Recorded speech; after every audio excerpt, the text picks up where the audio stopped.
Hi, my name's Steve. This is the Big Lou wide neck guitar. This guitar has a 1 7/8 inch neck. This particular model is called the Cobra.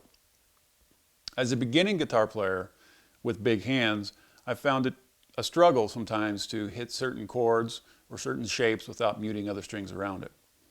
Searching on the internet, I found that there are two options I have. I can either get a custom built neck, which is wide like this one, or I can get the Big Lou. Since I'm a beginner, I thought I may as well go with the more affordable route.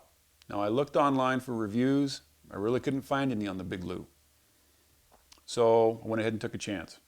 So what I'm going to do today is I'm going to try to show you everything I can about this guitar, the measurements, the components. I'm going to tear it apart. We're going to play it a little bit, and we're going to give you the facts. We're going to let you decide, hopefully, based on this review, if this guitar is something you might be interested in. My experience with Lewis Carroll, the man behind the Big Lou guitar, was very positive. He was both helpful and very responsive to my inquiries. Note the minor damage to the box here and here. This did have me worried a little bit. Let's note that the damage we've seen to the box on the outside does not appear to affect the guitar due to the packing. Alright, here we've got a foam type bag that's covering the guitar. We can see underneath here we got some string protection. And you can see here, rubber banded around the neck is going to be some accessories, which we'll show you in a minute. And we got our little, I don't know if it's a warranty here or a manual, a little information on us from Big Lou. We've got a wax type paper that's covering the strings. It's factory strung. And you can see here on the pick guard, this plastic that's rolling back is because I've been playing this thing. So we'll take that off here during this video, but I just want to point out that it didn't come like that. That's from me playing it. All right, included with the guitar is a bonus cable. Wasn't expecting it, but it's nice. We've got the trem arm here. We've got the Allen wrench for the truss rod, a smaller Allen wrench for the intonation on the saddles, a little bag that goes with it, and this funny little device here. This thing has some little self-sticking pads, and it's designed, I believe, to go on something like this, and it's supposed to teach you how to have a proper height off the strings for picking or something like that.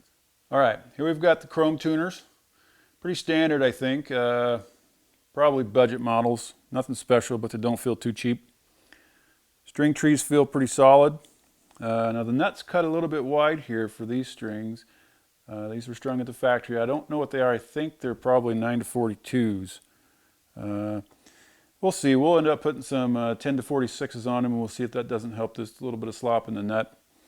Other than that, only thing of note here is the Big Lou graphic on here. All right, we look to have a good straight maple neck here. No knots or other issues really to be concerned with. The finish is what I would describe as a satin finish. It does not have a glossy feel, although you can feel it. It tends to be not as tacky as some of the glossy finishes that I've used. Probably a personal preference on that one. Okay, if we could look down the neck, we'd see that it has a slight bow down. Okay, it looks pretty straight. It would probably need a slight adjustment if we were going to keep these light strings on.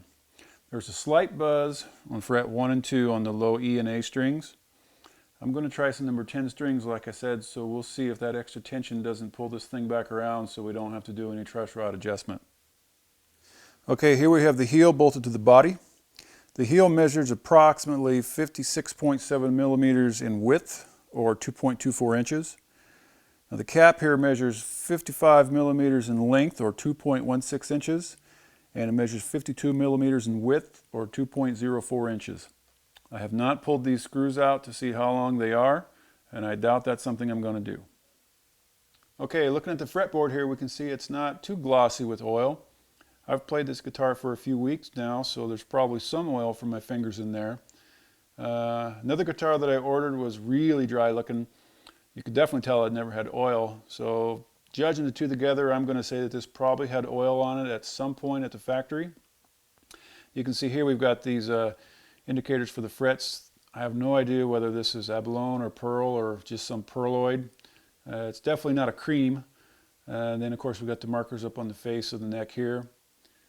I was hoping for jumbo frets, and I do not believe these are. I think they're standards. But I cannot complain about the quality at all. We can see that all the frets have been seated nicely. There are no sharp edges on any frets that I have noticed so far.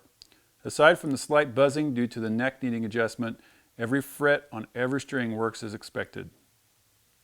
Not being very experienced with guitars, I would say that the shape of this neck is thin, comparable to an Ibanez neck. Definitely thinner than an Epiphone SG400 and thinner than most acoustics I've played. Okay, the strings are about 7 millimeters apart. Not quite center to center, they're just slightly over 7. They sit about 1 millimeter off of the fret and about 2 millimeters off of the fretboard. All right, down at the pickups, our strings have expanded to about 9 millimeters apart, and we're about 4 millimeters off the surface of the pickups.